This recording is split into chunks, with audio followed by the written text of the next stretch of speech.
1 વિષય કલરવ પાઠ 2 શાળા તત્પરતા 2। તો બાળકો આપણે પાઠ્યપુસ્તકની અંદર પેજ નંબર 26 સુધી ભણી ગયા છે। તો આજે આપણે પેજ નંબર 27 ભણવાનું છે કલરવની પાઠ્યપુસ્તકમાં।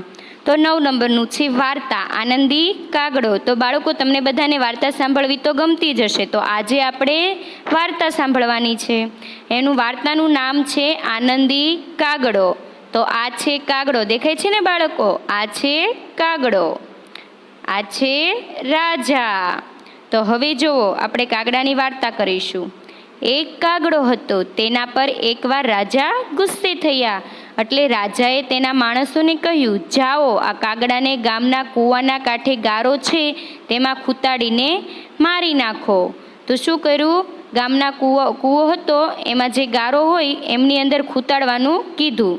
તો કાગડાને તો રાજાજીના હુકમ પ્રમાણે ગારામાં નાખવામાં આવ્યો। પછી કાગડાભાઈ તો ગારામાં ખૂંદાતા આનંદથી બોલવા લાગ્યા, લપસણું કરતા શીખીએ છીએ ભાઈ, લપસણું કરતા શીખીએ છીએ।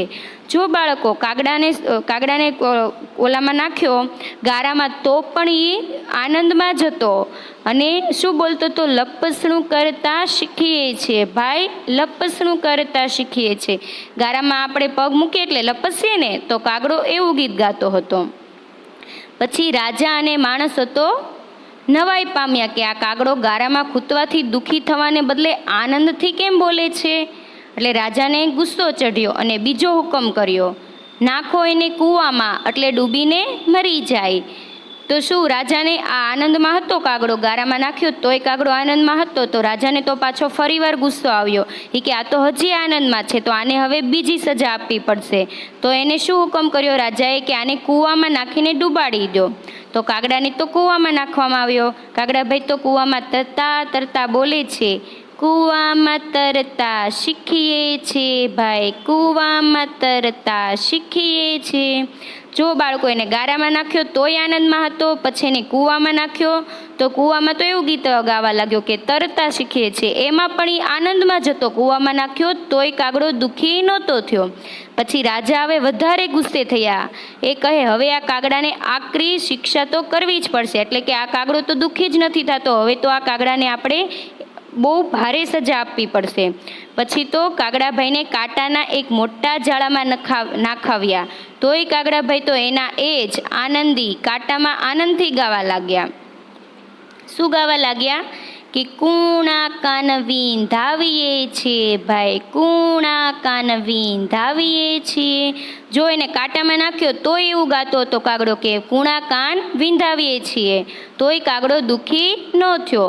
પછી રાજા કહે છે, કાગડો તો ભારે જબરો છે, ગમે તે દુઃખમાં એ દુઃખી જ નથી થતો, ચાલો હવે એવી જગ્યાએ નાખીએ કે દુઃખી થઈ જાય। પછી કાગડાભાઈને એક તેલની કોઠીમાં નાખ્યા, તોય કાગડાભાઈ તો ખુશીના ખુશ જ।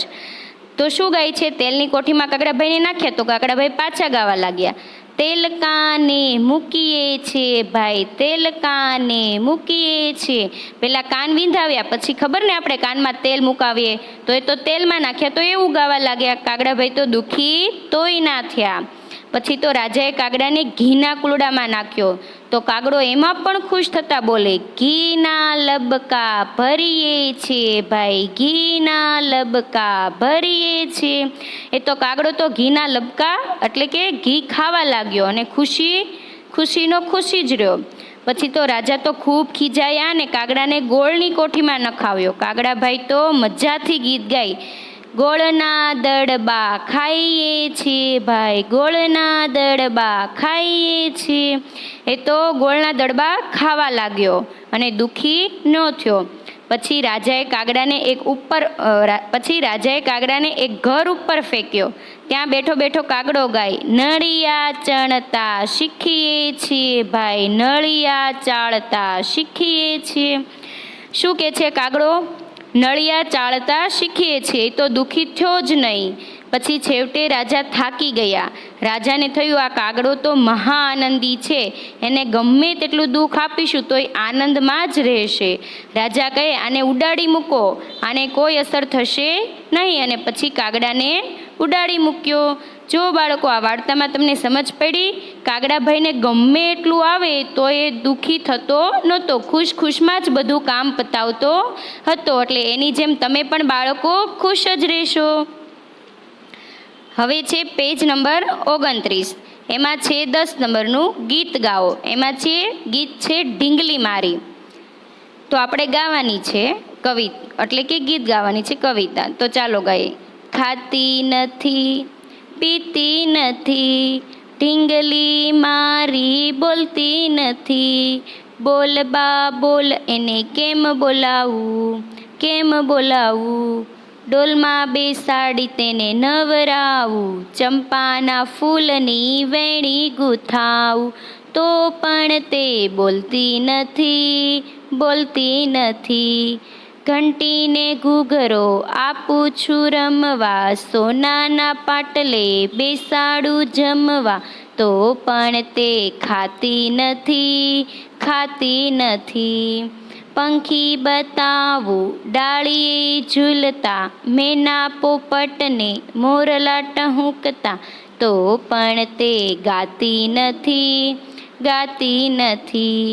પહેરાવું ઝાંઝરીને રેશમી ઝબલું, ઘૂમ નાચું ને વગાડું તબલું, તો પણ તે નાચતી નથી. પહેરાવું ચાંદા મામા તો આકાશે રમતા, બાબા ગાડીમાં ઢીંગલી બેન ફરતા, મારે પણ બોલવું નથી. હવે જો બાળકો આ કવિતામાં શું કહે છે કે ઢીંગલી ખાતી નથી, પીતી નથી અને કાંઈ બોલતી નથી. હવે છોકરી કહે છે કેમ બોલાવું બા, અને હવે ઢીંગલીને કેમ બોલાવું? ડોલમાં બેસાડીને નવરાવું છું, ચંપાના ફૂલની વેણી ગૂંથાવું છું, તો પણ તે કશું જ બોલતી નથી. ઘંટીને ઘૂઘરો આપું છું, પછી સોનાના પાટલે એને બેસાડું છું, તો પણ તે બા ખાતી નથી. પછી કહે છે પંખી બતાવું છું ડાળીએ ઝૂલતા, મેના પોપટને મોરલા ટહુકતા. મેના પોપટ ટહુકે એ પણ બતાવું છું, પંખી ડાળીએ ઝૂલે છે એ પણ બતાવું છું, તો પણ બા તે ગાતી નથી. પછી એને ઝાંઝરી પહેરાવું છું અને રેશમી ઝબલું પહેરાવું છું, પછી એને ઘૂમ નચાવું છું અને હું વગાડું છું તબલું, તો પણ બા તે નાચતી નથી.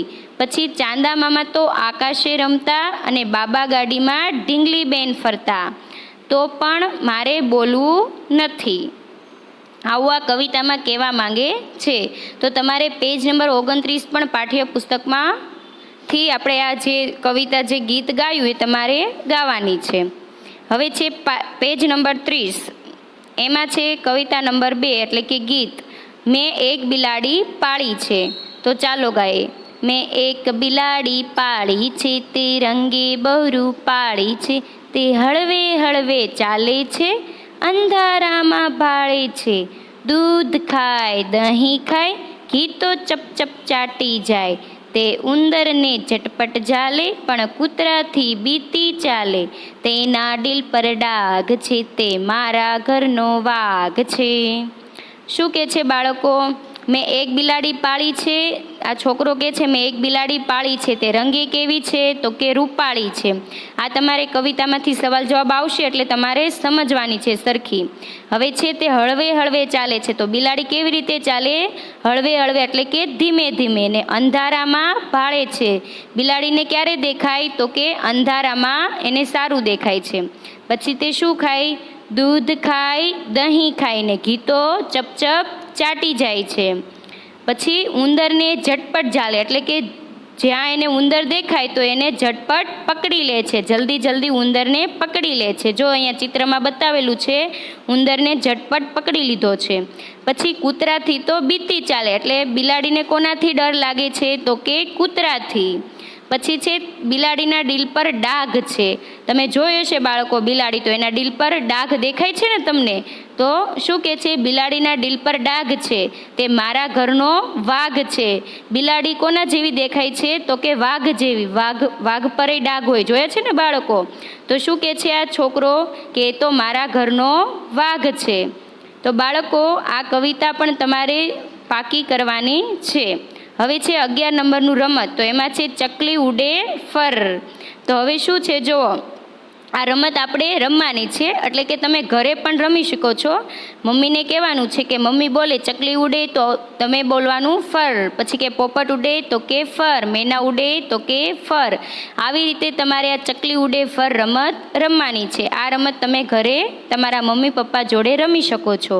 હવે પેજ નંબર 30 સુધી તમારે કલરવની પાઠ્યપુસ્તકમાં પૂર્ણ કરી દેવાનું છે.